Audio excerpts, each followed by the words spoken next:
Selamat pagi, salam sehat untuk anak-anak kami sekalian. Selamat berjumpa di Daring Prakarya Jumat 27 November tahun 2020. Kita hari ini akan adakan ulangan harian, ulangan bulan November tahun 2020. Ini untuk melengkapi ulangan yang sudah kita lakukan 2 kali. Anak-anak kami sekalian, untuk ulangan harian bulan November ini, ulangan bulan terakhir untuk kita kelas 9. Jadi kita cukup hari ini menjawab soal yang saya bagikan kepada kita semua di selembar kertas. Di selembar kertas double folio. Perhatikan betul-betul. Tidak usah banyak bertanya, dengarkan video ini bagus-bagus. Di selembar kertas double folio, tulis nama, kelas, dan tanggal hari ini. Ya, tulis nama, kelas, dan tanggal hari ini. Ini yang kamu kerjakan. Tugas yang pertama yang harus kamu kerjakan, nomor 1, sebutkan 5 jenis ikan air tawar. Sebutkan 5 jenis ikan air tawar. Ya, sekali lagi, sebutkan 5 jenis ikan air tawar. Tuliskan itu dulu di double folio. Ya, nomor 1. Untuk nomor 2, sebutkan 2 jenis ikan air payau. Sebutkan 2 jenis ikan air payau. Itu untuk nomor 2. Ya, sebutkan 2 jenis ikan air payau. Nomor 3, sebutkan 2 jenis ikan laut. Sebutkan 2 jenis ikan laut. Sekali lagi, sebutkan 2 jenis ikan laut. Untuk nomor 4, tulislah 6 jenis sarana dan peralatan untuk budidaya pembesaran ikan konsumsi. Tuliskan 6 jenis sarana dan peralatan budidaya atau pembesaran ikan konsumsi. Sekali lagi, tulislah 6 jenis sarana dan peralatan budidaya ikan konsumsi. Ya, dalam pembesaran ikan konsumsi. Yang kelima, ini soal yang terakhir. Ada 4 jenis wadah budidaya ikan konsumsi. Coba tuliskan. Ada 4 jenis wadah tempat. Seperti contoh kolam. Ya. Ada 4 jenis wadah budidaya ikan konsumsi. Coba kamu tuliskan. Jawaban ini kamu kumpulkan pada saat mengumpulkan lembar jawaban. Pas. Jawaban ini kamu kumpulkan bisa di saat kamu mengumpulkan lembar jawaban pas, atau di saat kamu mengambil, kalau masih sempat, nanti mengambil soal pas datang ke sekolah, silakan bawa semua tugas-tugas, termasuk tugas ini. Bawa saja semua, dan temui Pak PP di saat kamu menerima lembaran soal pas. Itu tugas yang pertama, pahami itu, tugas yang pertama untuk hari ini. Untuk minggu ini, tugasmu, ini tugas proyek, juga ditulis di selembar double folio. Tidak membuat sesuatu, tapi kita mau mengadakan penelitian, proyek.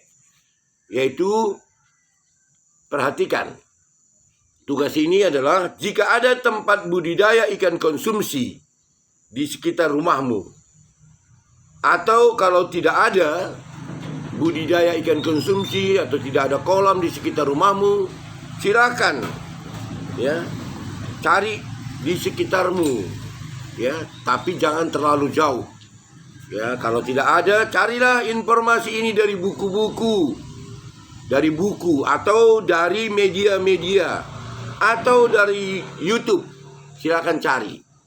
Ya, cari media dari YouTube, cari dari buku-buku. Tugasmu, ya, ada di dalam buku sebenarnya.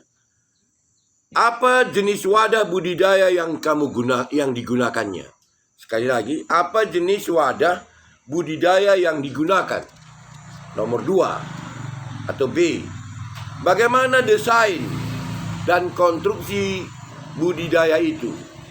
Ya, bagaimana desain konstruksi budidaya itu? C, apa bahan dan alat yang dibutuhkan untuk membuat budidaya ikan itu? Apa saja bahan dan alat yang dibutuhkan? Itu yang kamu perlu tulis bagian C. Bagian D, bagaimana teknik pembuatannya? Bagaimana teknik pembuatannya untuk budidaya ikan itu? Bagian E, apa kesulitan atau tantangan yang dihadapi dalam membuat wadah budidaya ikan konsumsi? Sekali lagi, apa kesulitan atau tantangan yang dihadapi dalam membuat wadah budidaya ikan konsumsi? Bagian F, apa keunggulan?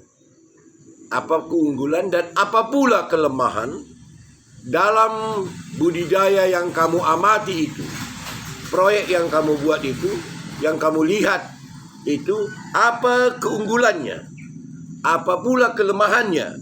Ini kamu tulis semua dalam laporan double folio. Itu merupakan proyek, laporan proyekmu. Ini juga dikumpulkan kalau sempat saat mengambil PAS, ya, saat mengambil PAS atau mengumpulkan PAS, ya, atau mengumpulkan PAS. Sekali lagi kami ingatkan kepada kamu semua, kamu harus mengerjakan semua tugas-tugas. Seperti tugas yang pertama, yang tidak bisa tidak ada, membuat papan nama yang pernah saya suruh, harus ada. Yang kedua, membuat kotak surat penting. Yang ketiga, membuat karya bebas, prakarya, karya bebas. Dan yang keempat, ini hampir setiap bulan dibuat, tempo hari. Yang keempat adalah membuat rangkaian listrik yang panjang kabelnya cukup 1 meter. Empat-empatnya ini kalau bisa usahakan kau kumpulkan di saat mengumpulkan PAS. Karena kamu tidak akan mendapat rapor kalau nilaimu tidak lengkap. Kalau nilaimu tidak lengkap. Semua ini digabungkan. Nilai PAS digabung dengan nilai PTS, nilai PTS, nilai PAS, digabung dengan nilai harian 3 kali. Nilai harian bulan ini, hari ini terakhir, ini nilai harian, digabung lagi. Yang keempat adalah nilai prakarya. Ada 4 prakarya yang kita suruh. Kesemuanya ini digabung, salah satu ini tidak lengkap, maka nilaimu tidak ada dan kamu bakal tidak mendapat rapor.